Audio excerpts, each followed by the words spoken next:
Guys, welcome back to Beyond the Shift. I'm Eric. Today I have a special guest. My brother is in town. I've been waiting for so long, but finally he's here. He's here.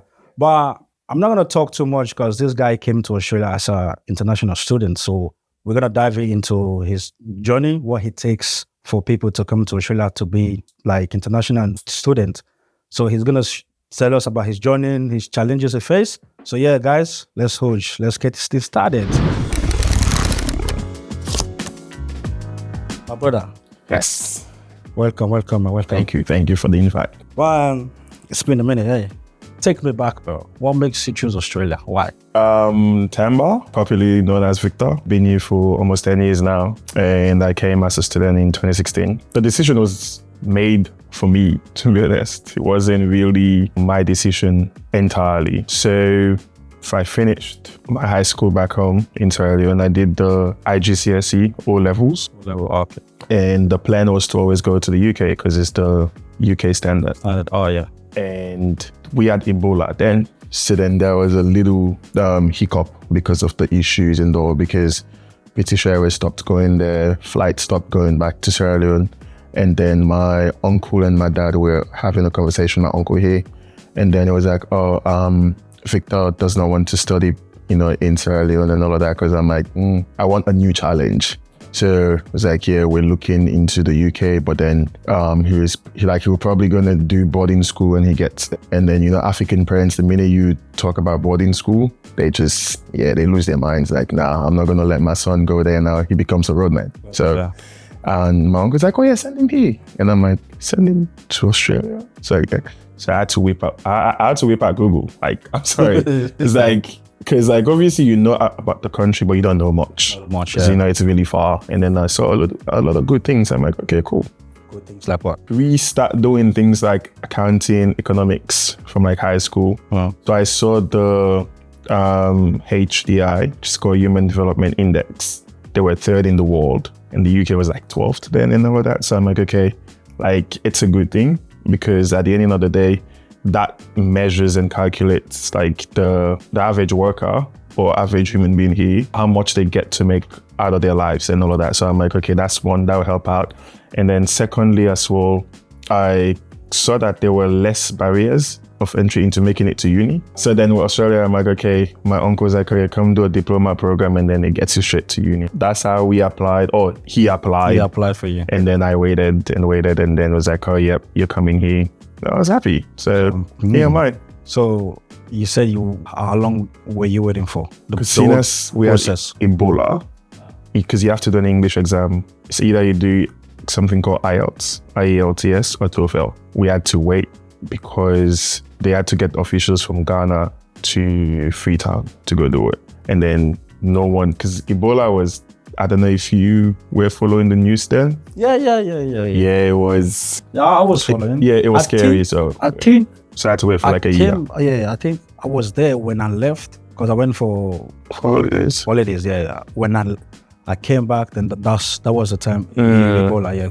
Yeah, because I remember vividly 2014 December, WHO predicted that up to 10,000 people would be dying weekly. And I'm telling you, that caused an uproar in the country, or, you can't leave the house. We used to get like 14 days lockdown. And so, yeah, like I said, I had to wait for a year.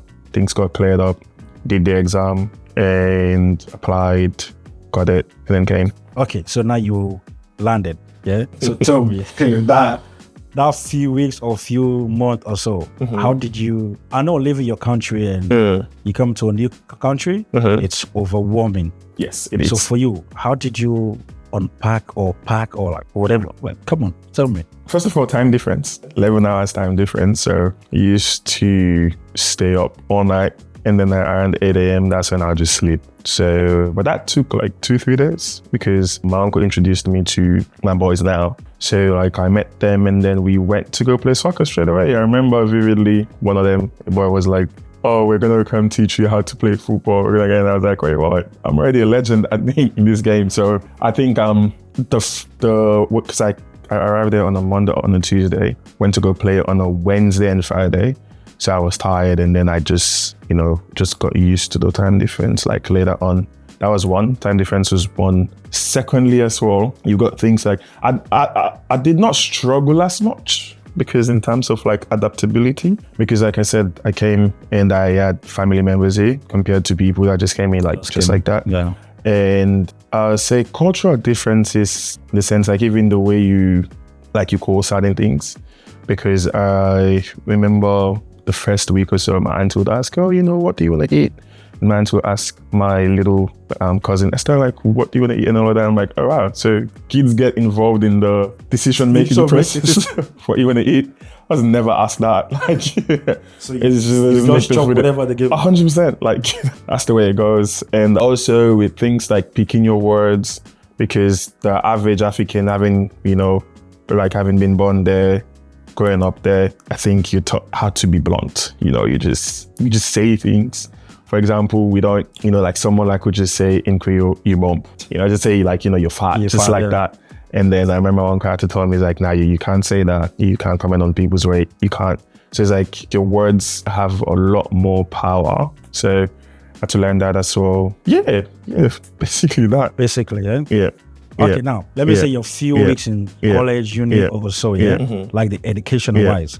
What are the culture shock for you, like, compared to what you used to back home? Yeah. You know what, funnily enough, my diploma was a breeze because growing up there, we start doing things like accounting, economics from high school. From like, we say Form 4, but you guys will say year 10. Yeah. So they start doing things like that. And it's not even like just introduction, just straight into it. And then I came in my first day, TAFE, Kingswood, went in, I had my books, my pens. I'm like, okay, I'm going to come see something new. And then the teacher wrote on the board, what is accounting?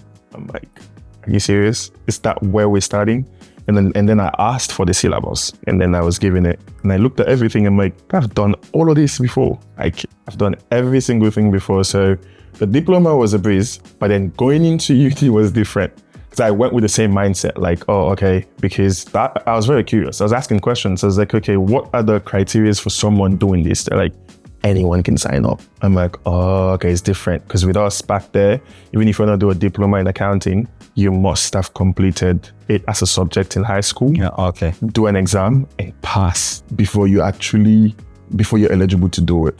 Whereas here, I just thought that anyone can sign up for it. So even someone walking past the road. Year 10, someone that stopped in year 10, I'm telling you, was like, a lot of the people I was in class with, let me just say, they were slow, like in accounting. So they were slow. But then, like I said, uni was different. It's in uni, that's when I realized that, okay, look, I am not so bad with figures. Like, I like figures. But then, like, I like writing. I don't like it. I just do it because I have to. And then I started getting assignments wherein you do the calculations that go for maybe 10%, and then the writing aspect of things go for like 90% plus. And I absolutely did not like it. That was a lot more harder for me to comprehend. So how did you manage that side? Like, you just said, okay, through. Like, it was two different things for you, Yeah. So for you to manage, for you to get what you want, so how did you manage? Well, my biggest motivation is that I don't want to let my parents down, especially like my dad. So I just believed that, okay, with hard work, which is, you study, because if you don't study, you fail. It's just, that's just how we see it. So I didn't want to let them down because, the sacrifices they made. So I think failing was not an option. So it's like I had to start paying more attention to now, how to do correct referencing, and then how to read like maybe 5 articles before going to class. So I started prioritizing things like that more and more because, like I said, I just needed to do whatever it took to pass. And then I just told myself, even if you forget this later, it's okay. When you get a professional job, you can relearn it again. So yeah. Oh, hectic, bro. You're trying to say what the educational system in Africa doing for you guys, yeah? For some of us, yeah? Yeah. It's way better. It's prepare you for the Western world. Because, what you just explained, the maths there, everything they do there for you guys, well, you killing it, yeah? It helps you to find a path here. But why is the system here, it's kind of like take you from one baby step to another. So I think that to a certain degree, it helps us. It depends on the school you went to. So your side, it helps you because of the school you went to. 100%. You went to like a government school or you went to a private school? Going to a private school. Okay, so if we take someone or we ask someone that goes to a government school, do you think they can have the same foundation like you? Maybe even better in some schools. Some school. So it depends on so the difference between a private school and government school back there depends on the private school as well. My class used to get like 20 students, 18 students, 25. Okay. Some government schools have like 100 students in the same class and all of that. Okay, the difference in education between here and back home, here is better, of course. But seeing as they're more open-minded, which it's a good thing, but it's a double-edged sword. It can be used as well as a bad thing. So, for example, you have a child now, right? And you've adopted the Western culture more than the African culture, right? I'm pretty sure you found a balance to it. So if your child tells you, right, okay, Dad, I don't want to do this, you ask why. You want to know, and you want to find alternatives. Yeah. I'm pretty sure you were born back home. You would not, like your dad, that conversation doesn't even happen. Now, that's what I want you to do. You do it. Right. So you now find a way to, do it. So how that relates to this is that going to school back there, at first, in year 7 or so, maths was not even, I hated it. But then, like, my dad was like, nah, you can't, like, you have to pass this at all costs. So I got a private tutor during my school holidays and all of that. And I accepted that I have to pass it because, like I said, the whole system is built that way. But with you guys here, you have the same, maybe even better math syllabus to help you guys out. But then if you don't like it, you can find an alternative. That's the difference. We are forced to like it. You guys have other options. But if you like it naturally, you would be much more better positioned here than we are back there. Okay, so now let's fast forward, yeah? In terms of fees, yeah, because we all know international students, they are more paid. Yes. For you, was it the same, or because you said your uncle was here, everything was planned for you?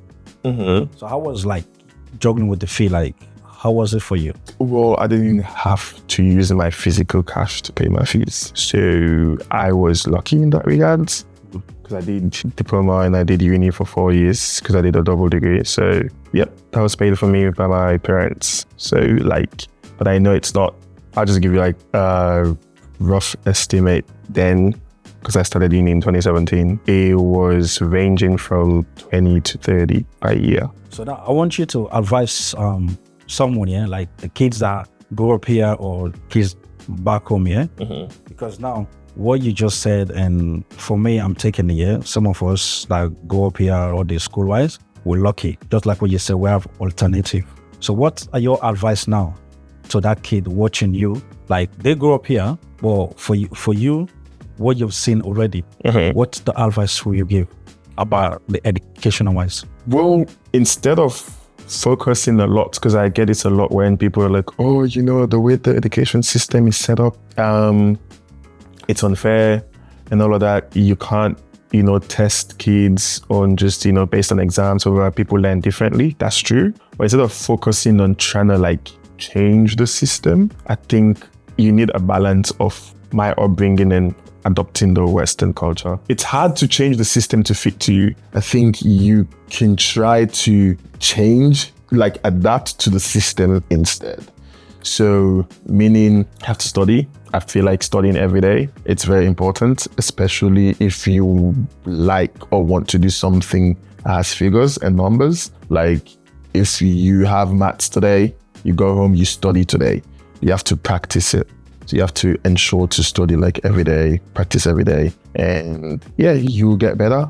And as well, if you choose to go to uni, because having these alternatives is perfect. Like I said, it's better. If you choose to go to uni and get a degree, it should be more of a personal choice. You can use it as a stepping stone, like a platform to, to something, but don't see it as a stepping stone to immediate success, because that's not the case at all. I think I, came to the conclusion that, okay, having finished and all of that, it's more a personal achievement that I'm proud of than it is like, oh, okay, I'm gonna use this now to step onto riches or wealth and things like that. So yeah, just lock in, study hard, do it more for yourself.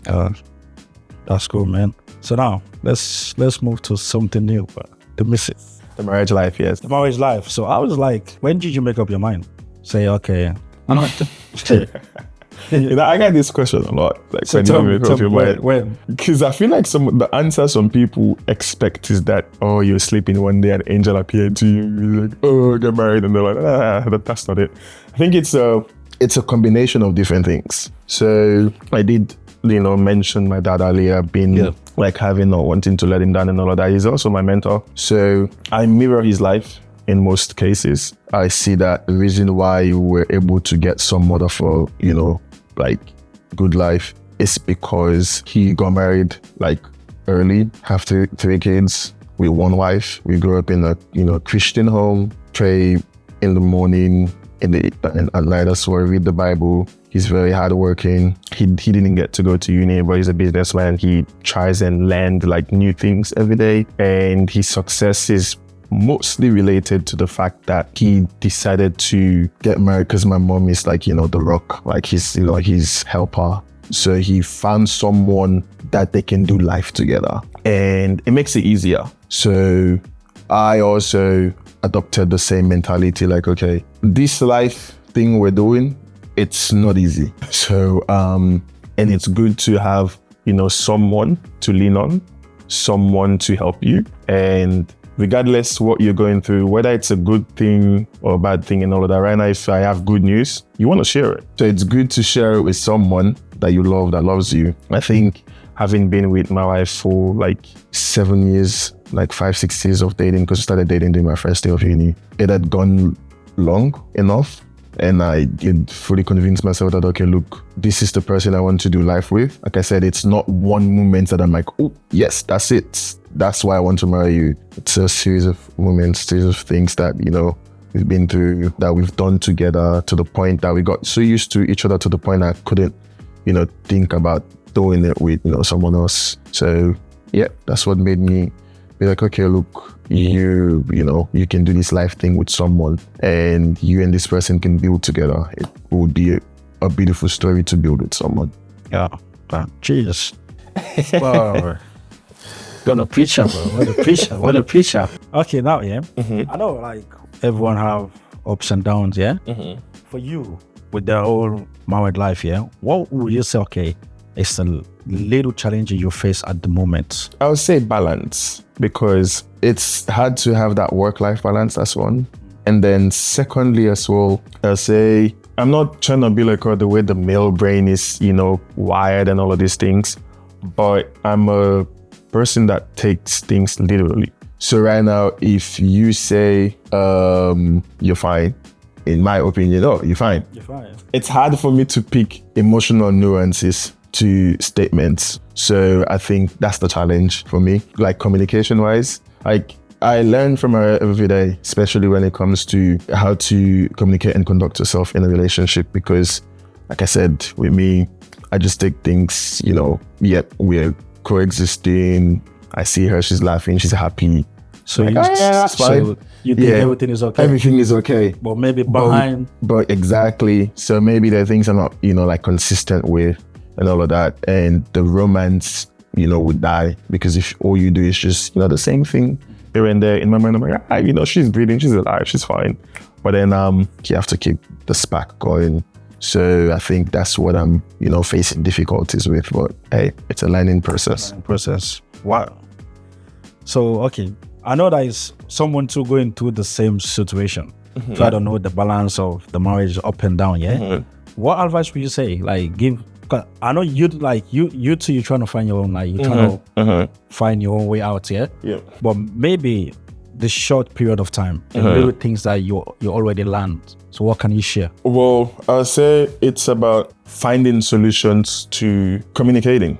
Like, I'm terrible at, communication. I'll put my hand up for that. So if there's an issue, obviously you guys will communicate about it. I'd like to believe in everyone's relationship, whether or not it's even like friendship. If I had an issue with you, you had an issue with me, I'm pretty sure at some point in time, for us to maintain the friendship, we have to communicate. You'll be like, okay, Victor, you did this that you shouldn't have done or something. So you listen to what the person has to say. For example, if you said something you're not meant to say, apologize for it and then not say it again. So for example, with like the romance part, she would say it and I will take it into consideration, and then I'll start thinking, okay, how can I keep this back alive? Are you romantic? Me? Yes. And I had to think, yes, I think, I am. But sometimes I think it's not something that came naturally. It's something that I had to teach myself because I had to allow myself to learn.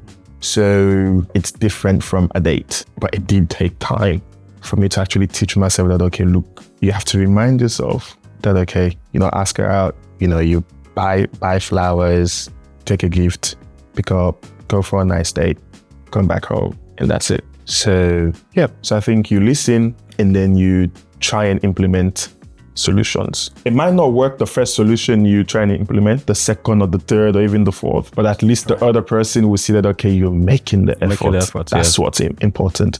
But if you just, sitting there not doing anything, then I would like to believe you clearly don't like the person. Wow, I'm gonna change your name on my phone.